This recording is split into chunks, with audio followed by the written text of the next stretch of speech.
لازم یو نظم در سره شریکوم هیله ده چې زړه تنګي نه شي.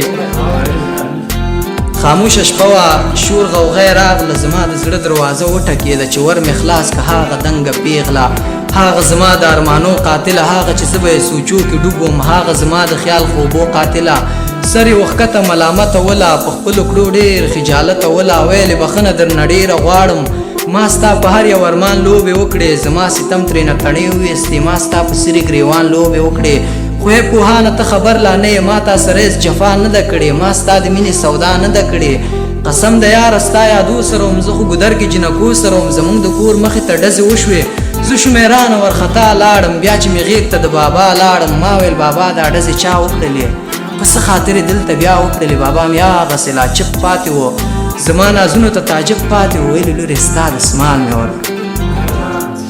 بابا مې هغسې لا چپ پاتې و زما نازونو ته تعجب پاتې و ویلې لورې ستا د سمال مې ورکړ زه بیا په چغو ژړاګانو سر شوم ستوني کې بندې په ساګانو سر شوم قسم دې ومنه پوهان رنځوره هغه دودبند اتاق ته هم لاړم بیا مې په زوړ تیر کې رسۍ بنده کړه رسۍ رسا زما مرۍ بنده کړه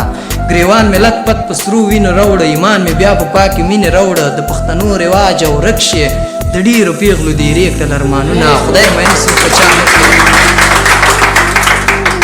خدای مین څوک په چا مه کړي او چې وسې نه رسي په مخې وخت کې ځینه وول دې ښه په ځان مین که بیا د پوهان رنځور نه واغېستل لاسونه یو غزل درته بله مې یمه که خوښه وي دې شده څه ده چې نو څنګه به ودرېږمه کعبې ته مخامخ نو څنګه به ودرېږمه کعبې ته مخامخ مزار دی د جانان خدایه قبلې ته مخامخ نو څنګه به ودرېږمه کعبې ته مخامخ مزار دی د جانان خدایه قبلې ته مخامخ کېدی شي چې د قبر په خازو مې چېرته تیر شي او ما دفن کړی پورې هدیرې ته مخامخ او غوغا د امیدونو پکې بل رنګ خوره وه ارمان مې ښخوه د چا کوڅې ته